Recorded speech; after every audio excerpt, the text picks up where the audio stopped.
Good afternoon, Facebook and YouTube fans. Today, we're going to be making a pizza.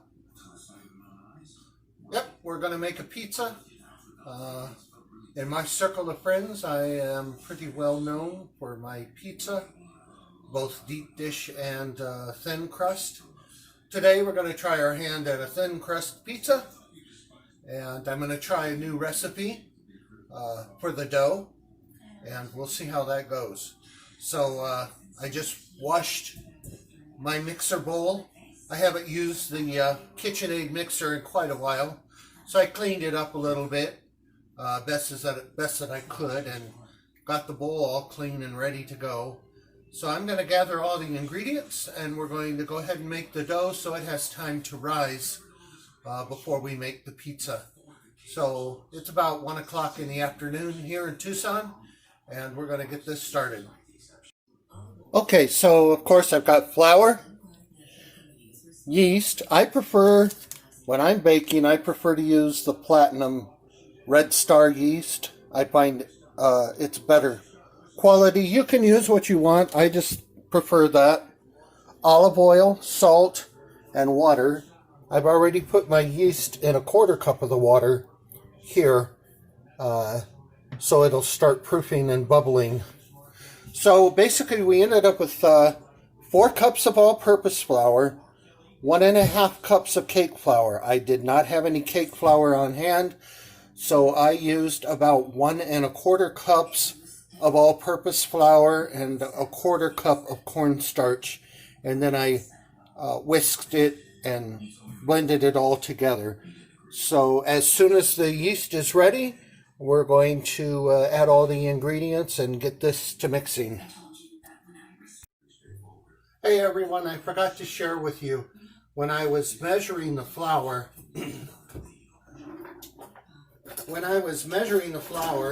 I'll just use this as an example. I'd scoop the flour up into my measuring cup, and so it was a mound of flour on the top. And then I would take a knife, or in this instance I've got a chopstick, and I would push the flour back to the end of the cup to kind of level it all out, and then I would scrape all the excess back up so that I had a perfect measurement of the flour. Whenever you're baking or using flour or dough, you want to measure your flour that way. I would even suggest doing it when you're making cakes or cookies. That way you get a better measurement of the flour. I know some of you know this already, but I just thought, for those who don't, I would share that. And so I just wanted to share that with you. That's how I measured out the flour. All right. As soon as the yeast proofs, we'll get on. All right, so we're ready. I also wanted to mention on the water measurements, make sure you use vessels for measuring liquid. Some recipes, it doesn't matter. When you're working with dough, you want to measure dry ingredients with dry measure cups. And when you're measuring water, you want to use the proper measuring cup as well to measure the water. All right, so we're going to mix this all together. I am going to go ahead and pour my water into the dough. Also, the water is at about 105 degrees temperature, so that we keep a nice warm atmosphere there for the yeast to grow. Sprinkle in the salt and the olive oil.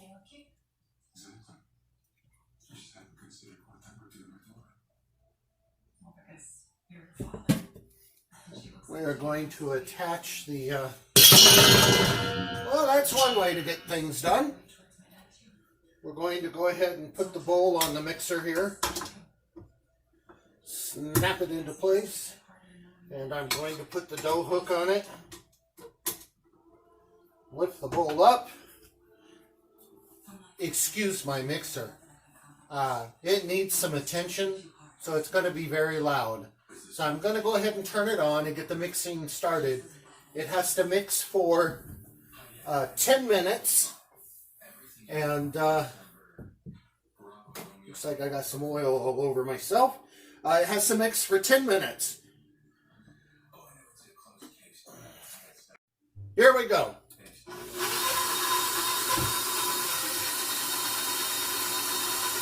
Alrighty, we'll see you in about 10 minutes. Okay, as you can see, the mixer's doing its job. It's mixing the dough and slowly bringing in flour from the edges and incorporating it into the dough ball. So this is just not even a couple minutes into the mixing process. I just wanted to give you a look at that.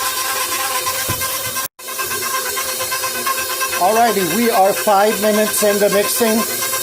You'll see here where the mixer has pulled the dough all the way from the sides of the bowl, and now it's just kneading the dough. As soon as this is done, I'm going to give you a couple hints as far as working with dough.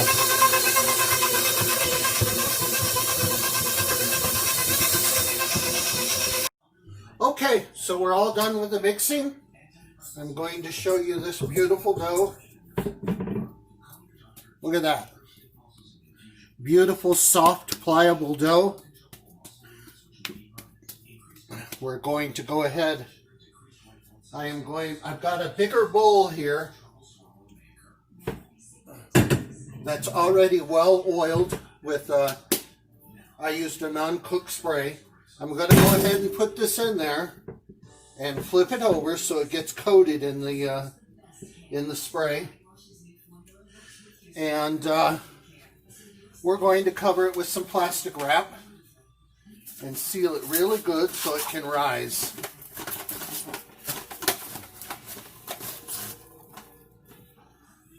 There's one piece.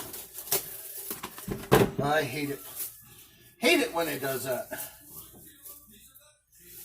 All right. All right.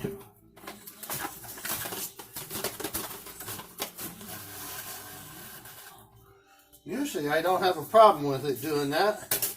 But of course, since I'm making a video, it's going to give me problems, right? Alright, so I've got that covered.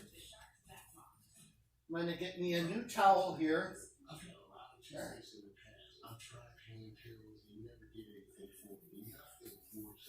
And I'm going to cover it with a kitchen towel. And I'm just going to set it over here. And we're going to let it rise until we're ready to cook. Alrighty, so the hints I wanted to give you on the dough. You see this bowl here, how clean it is?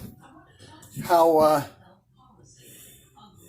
the mixer did a good job of getting all the flour and all the water and the other ingredients incorporated.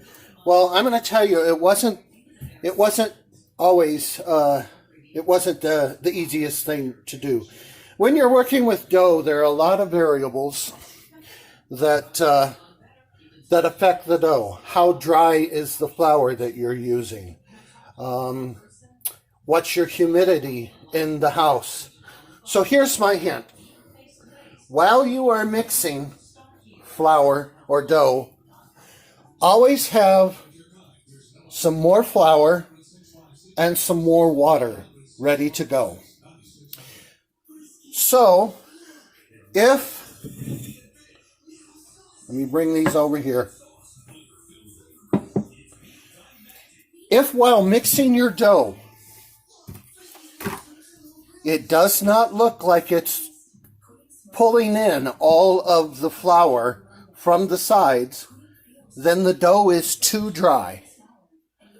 I'm going to flip this around for you. Okay, so if the dough is not pulling in all of the flour, it's too dry. So take your water and just add a little bit of water at a time. to the bottom of the bowl. Let it work for a minute or so and see what happens. If it pulls in all the flour, you're great. This time when I was mixing my dough, it pulled in all the flour great. You saw that in the previous, earlier. It pulled in all the flour great, but then as it continued to mix, it started looking liquidy at the bottom, and it started to stick at the bottom, and that means the dough is too wet.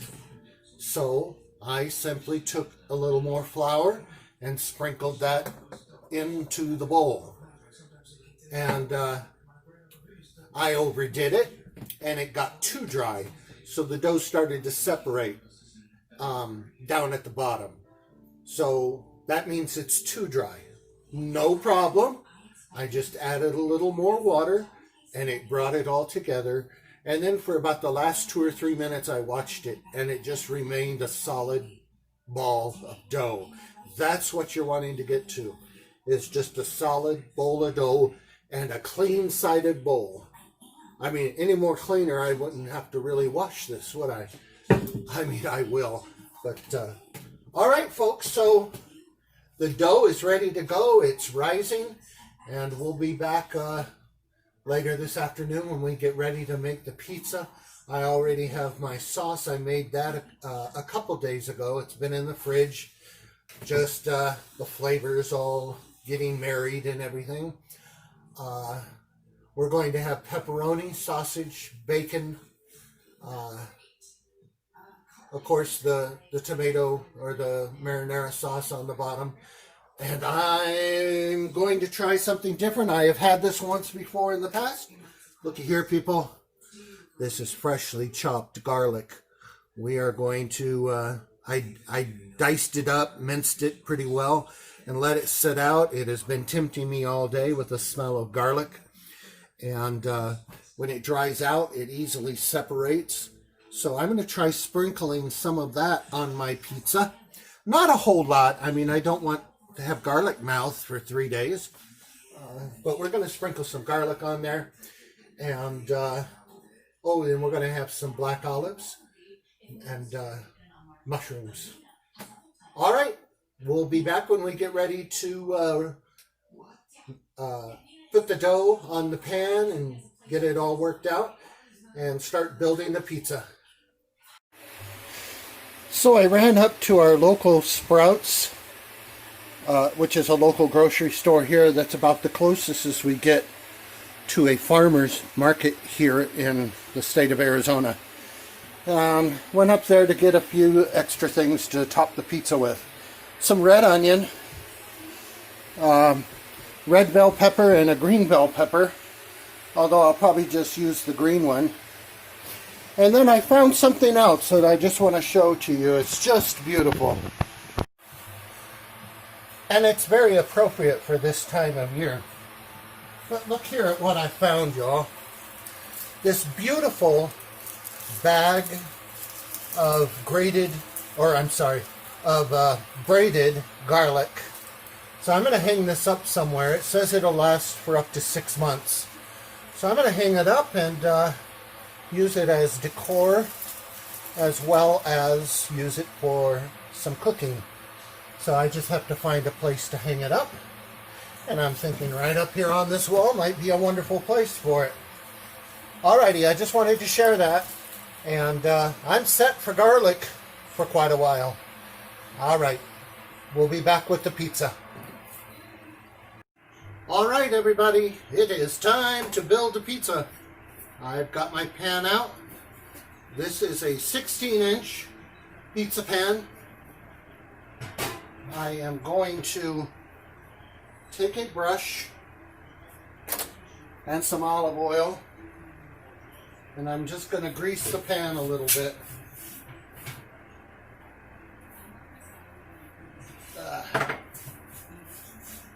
This way I can maneuver the dough without it sticking too much to the pan. It'll also help the bottom to crisp up when it is cooking.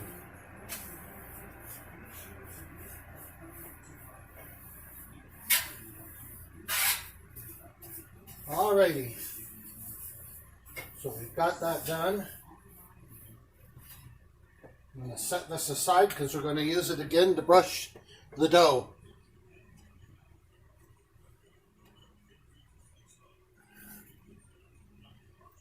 Speaking of the dough, it has risen nicely. Let me show you. Look at that. So we're going to punch it down.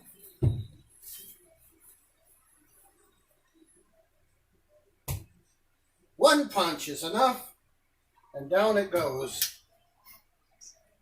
Not so sure if I'm going to need all of this dough for this recipe or not. Yeah, that's a lot of dough. So I'm just going to start pressing it out to the form of my pan here. I've got my oven preheating to 550 degrees Fahrenheit. Okay.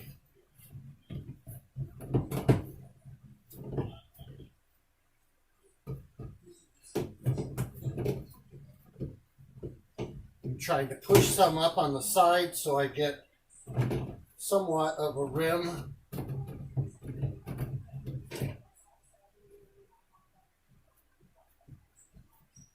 So it looks like it's going to be a little thicker than what I wanted.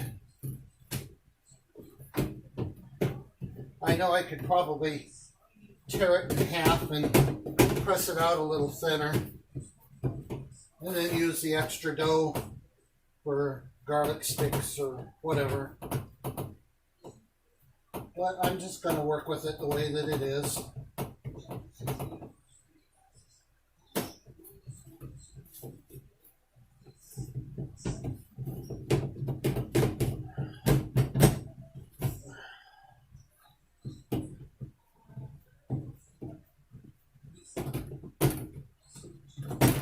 It'll keep wanting to come back in. It's rather elastic, and it'll keep wanting to go to shrink back in.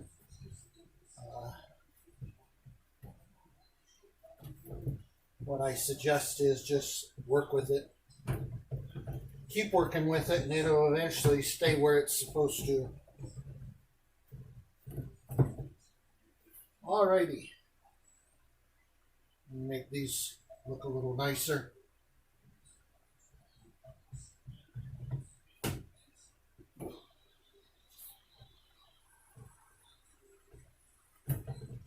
All right, see what we got there? We got a nice sized pizza crust. I was going to say my oven is preheating to 550 degrees. I usually cook with just the fan on, but at 550 degree oven, I'm going to go ahead and crank the air. I already cranked the air on to keep it manageably cool in here. All right, so I've got the crust spread out. We're going to have to pre-bake this crust a little bit. So what I want to do is go ahead and oil the crust. See, it's already starting to creep back. I'm going to go ahead and oil the crust just a little bit.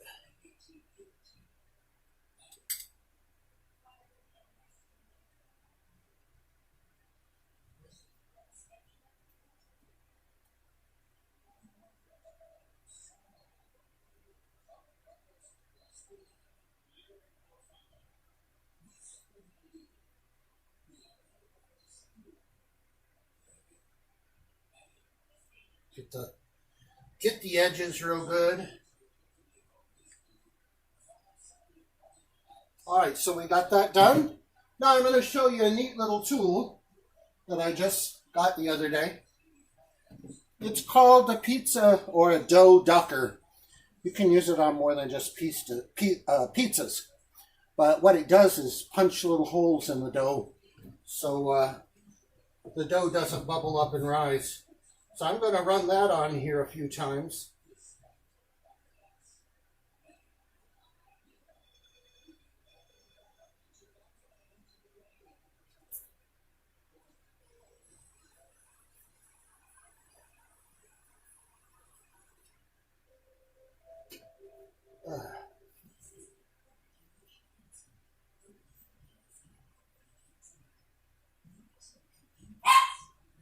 What you barking at?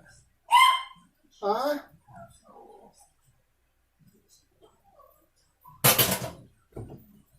And you see what we ended up with there? Bunch of little holes in the pizza crust. Alright, so I'm going to wait for the oven to come up to temp. And then we'll throw this in and get it pre-baking. And then we'll build the rest of the pizza. It's taking this oven quite a while to heat up to 550 degrees. So I'm just going to show you. I got my all of my ingredients ready. I've got the sauce, the sliced mushrooms. I have some peppers and onions here, some black olives, some minced garlic. And I'm cheating tonight and using just real bacon pieces there. And of course the pepperoni is ready to go. Here's another look at the crust. Like I said, I wish it had been a little thinner, but when you're trying a new recipe, you never know. So we'll deal with what we got, right? Deal with what life you deal with what life gives you. So as soon as the oven is done, we'll continue to build the pizza. The oven is almost ready. I'm going to tell you what I did the other day. I have suspected for quite a while now that my stove probably is not. In other words, if I set it for 350, I don't think that it's been getting to 350. So, well, I was at store the other day. They had a sale on buy different kitchen accessories. Buy one item, get one 50% off. So I bought an oven thermometer and I put it in the oven, and sure enough, my oven is about 50 degrees off. So right now I'm trying to preheat it to 550. So I've got my dial set at 500 and it's going to heat up to 550 degrees. So it's a good investment to have an oven thermometer so you know where you're, how accurate, you know, every oven is different. Every stovetop is different. So you just have to get to know it, and the thermostat or the thermometer helps you do that. I have one on the refrigerator as well that tells me what the temperature of my refrigerator is. So right now my refrigerator's at 35 degrees, which is a little cold. I probably should adjust the temperature just a little bit. So, all right, the oven just went off, so it's preheated. So I'm going to pop this crust into the oven and pre-bake it for 3 minutes. Alexa, set a pizza crust timer for 3 minutes. Pizza crust timer, 3 minutes, starting now. All right. We'll take it out here in just a bit. While we're waiting on that, let me show you another little find that I found. My brother and I went out day before yesterday just to take some photos. We do that occasionally. We'll drive around the neighborhood and find things to take pictures of. Then we'll come home and edit them and share them online. You can see some of those photos on my Facebook page. But this is the time of year where people put out things for the garbage pickup, things that they want to get rid of. And we drove by one of the homes, and this was sitting out front, and it caught my eye immediately because I'm always looking for antique-looking type items. And I found this old bottle.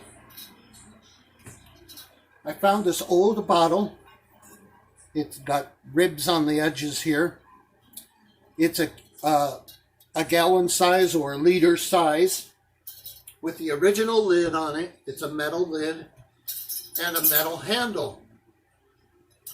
It says on the front of it, Osso Negro. So I looked it up online. This evidently used to carry vodka. I guess a Mexican brand of vodka. And I don't know who would need that much vodka, but that's what originally came in the bottle. It had labels on it and everything on it. The glass is a little bit frosted, so I tried to clean it thinking it was dirty, but it's just a frosted glass. Your pizza Alexa, crust timer stop. is done. And on this side, it's got a engraving of a black bear on it, which evidently was their emblem. So I've seen these on eBay for about $30. I don't know if I'm going to sell it, but I thought it would be nice to add to a collection. So anyway, that's my find. The crust is done. Let's go ahead and get that out of the oven.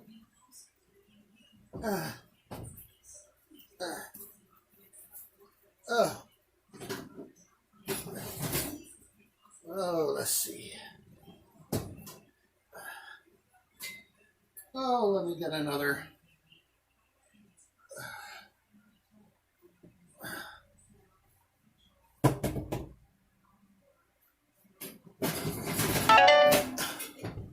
All right, I'm going to put that, close the oven back up. So it did poke up here a little bit, so I'm just going to run this across it again.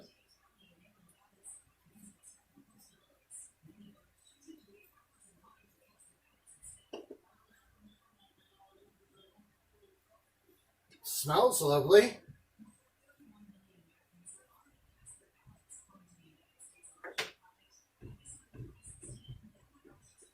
I'll try to pat it down just a little bit.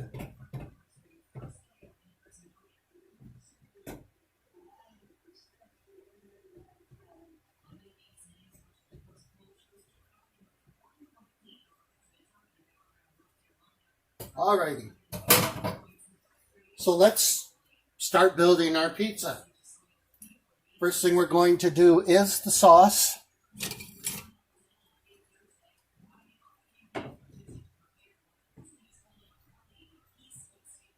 We'll give the sauce a little stir.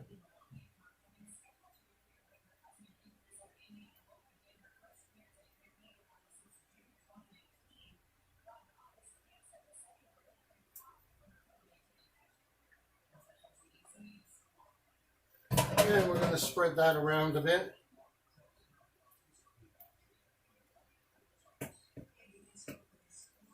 I don't know about you, but I don't like a whole lot of sauce on my pizza. I think some of these pizza places put way too much sauce on their pizza. So I kind of go a little bit light with it. Alrighty, let's get some right there in that spot there. There we go. Now let's see. Let's do the black olives. Spread those around. I can remember as a child in Michigan, Little Caesars pizza, if you have those in your area. Little Caesars started out in Detroit, Michigan. And I remember what Little Caesars used to really be like. What they make now, as far as I'm concerned, is crap. I don't care for Little Caesars pizza anymore. But I can remember going with my parents as a child. When you went to the pizzeria, it was not uncommon to see, back in those days, if you had a pizza place, a pizzeria, usually you had one or two or sometimes even more dough tossers. They would take the dough, little rounds of dough, and they would start stretching it, and they would do it with their hands and then with their fists. And some of them were very talented. They tossed the dough up in the sky and or up in the air and then catch it and stretch it out however far they needed to stretch it. And it was quite a show and quite a talent. You can Google you can Google that online to see some of that, how they used to do the pizza crust. So It'll be interesting to see. It's kind of a shame we don't see that certain things anymore. Okay, so I've got the black olives on there. I'm going to go ahead and place some of my mushrooms, which are sliced very thin. I'm going to put those on.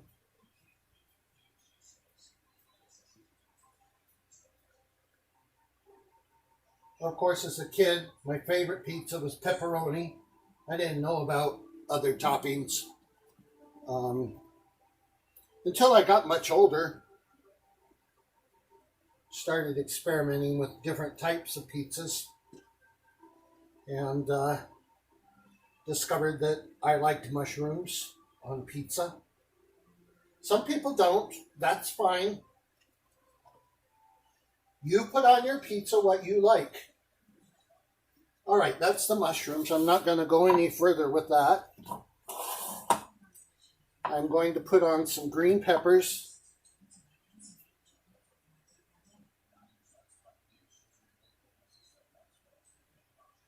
Since this is a thicker crust this time, I can go a little heavier with the toppings because the crust will hold them.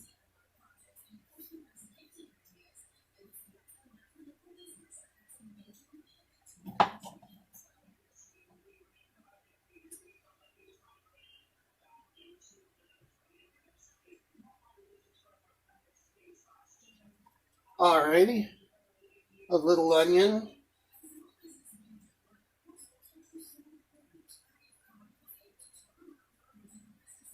I'm using a red onion.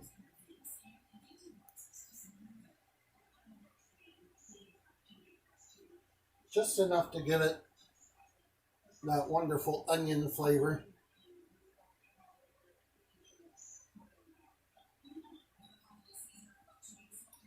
One in the middle.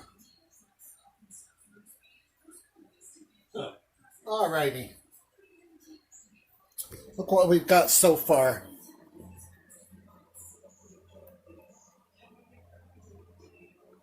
Alright, we're almost done. I'm going to throw the bacon bits or the crumbled real bacon on here. Again, not a whole lot, just enough to give it a little bit of bacon flavor. We'll get that wonderful smoky bacon flavor. Okay. My minced garlic. I'm just going to sprinkle that a little bit of it over the pizza. Just for some extra garlic flavor. Y'all see up here, I hung up my garlic braid. All right, now for the star of pizza. What is the star of pizza? Cheese. Now, I don't want you all to go crazy on me, but cheese is the main part of pizza. A lot of stores skimp and don't use what I consider enough cheese. This is a 2-pound bag. Let's see how much I end up using. So we're just going to sprinkle the cheese by handfuls over the top of the pizza. I like to make sure that the cheese gets into everything, all the way to the sides. And if you get some on the counter, don't worry about it. You can clean it up. And sometimes I'll brush it out a little bit to get better coverage.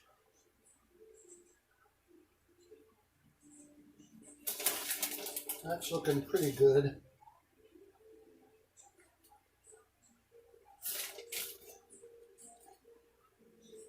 Just want to make sure it all gets good and covered.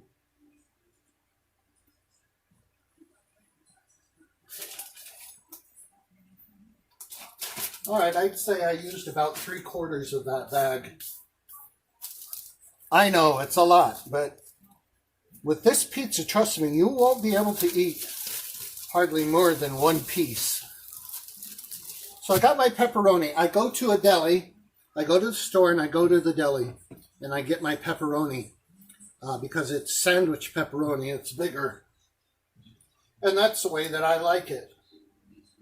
And I have them slice it pretty thin. I just tell them I want it sliced for pizza. And they do a very good job at that. And to me, this is one of the star players of a pizza as well, is the pepperoni. So I'm just going to layer this on top of the cheese. Make sure we get a good coverage of pepperoni. Not again, like most pizza places do, and they try to skimp you on the pepperoni.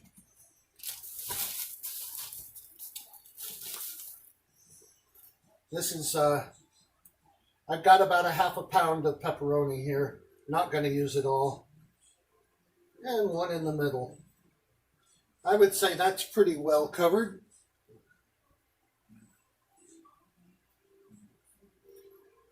Okay, let's take a look at pizza pre-baked. Here we go. This is the pizza pre-baked. We are going to put it back in the oven at 550 degrees. And we are going to cook it, I'd say probably for 10 or 15 minutes, maybe a little more, until the cheese is melted and it looks done. So we're going to pop that in the oven. Let me check my temperature in the oven. And it is just about 550 degrees. All right. Alrighty, so we're going to go ahead and throw this in. In we go.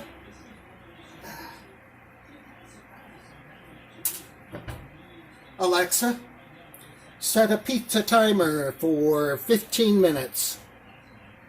Pizza timer, 15 minutes, starting now. All right, so it's baking. We'll have the result here in just a bit. So while the pizza is cooking, tomorrow I'm going to get up early in the morning and I'm going to make some more of that tabbouleh salad. I ate on that for about 3 or 4 days. Had it for lunch with some crackers. With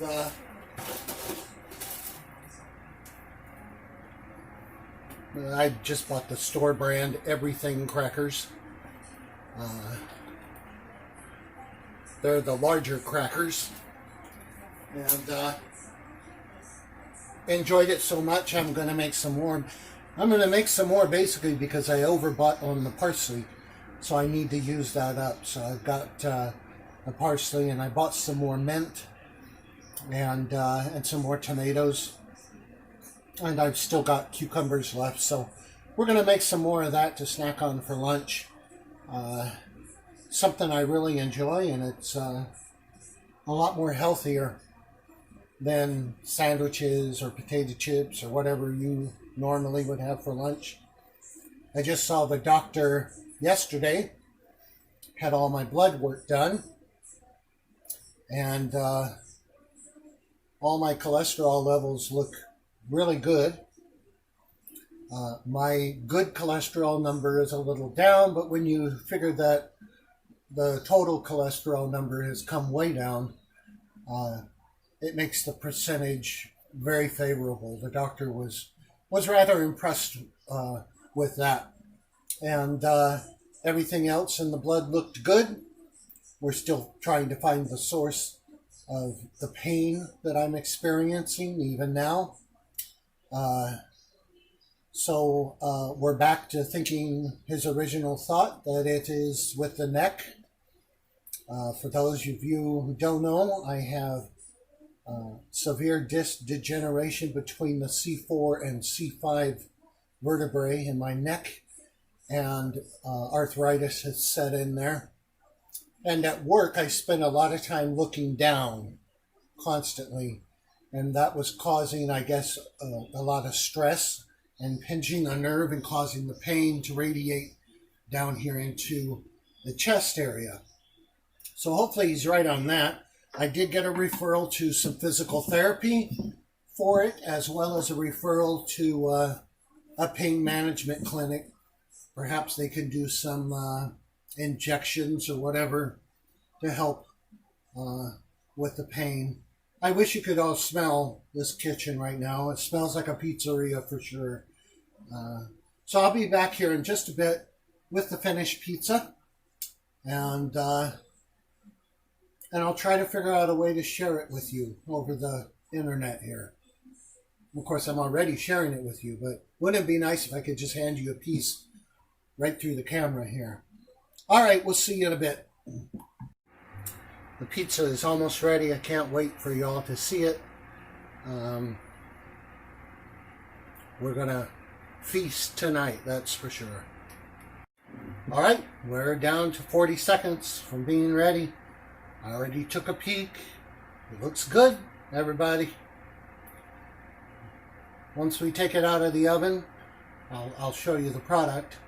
And then we got to let it rest, probably for at least, I'd say, 8 to 10 minutes for everything to firm up again.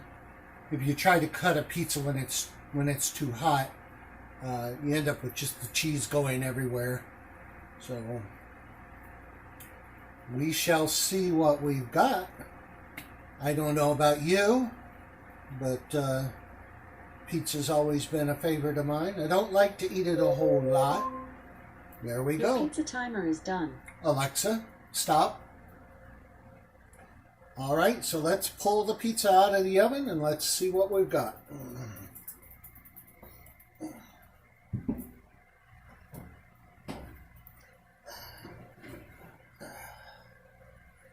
Ouch.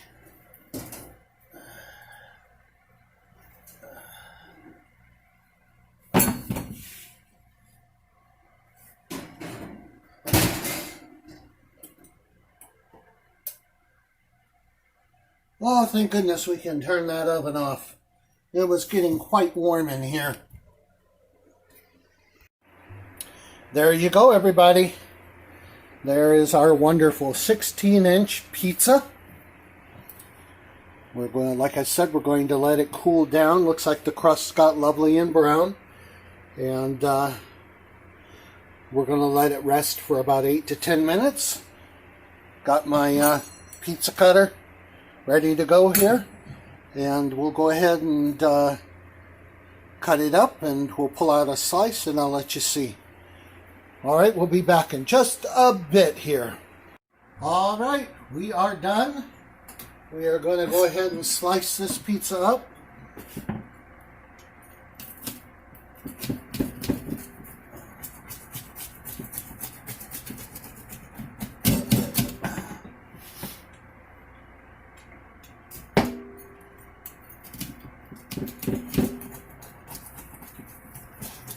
Pizza like this, I usually slice it into 8 pieces. You could go smaller. There we go. Now this one. Just going to move a pepperoni here so I can cut through.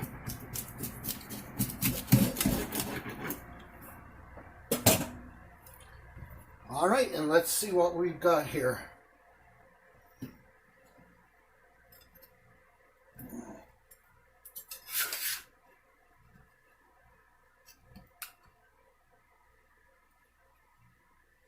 Look at there.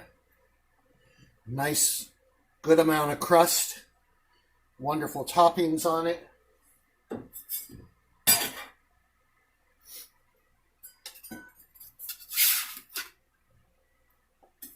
I don't think I can eat more than 2 slices of this. I like to sprinkle some Parmesan cheese on mine.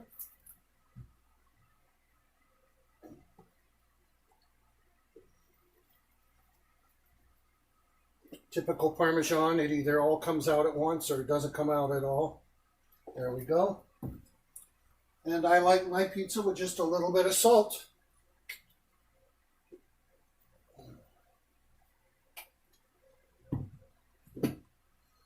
All right, there we go. Bon appetit. Wonderful homemade pizza. Hope you all have a good evening. I'm going to get busy uploading the video so it can be shared with all of you. And remember, the life is beautiful. Get out and vote. The election day is coming up real fast, folks. Make sure you do your research on your candidates and get out and vote. Alrighty, have a good evening. We'll see you in the next video. Bye-bye.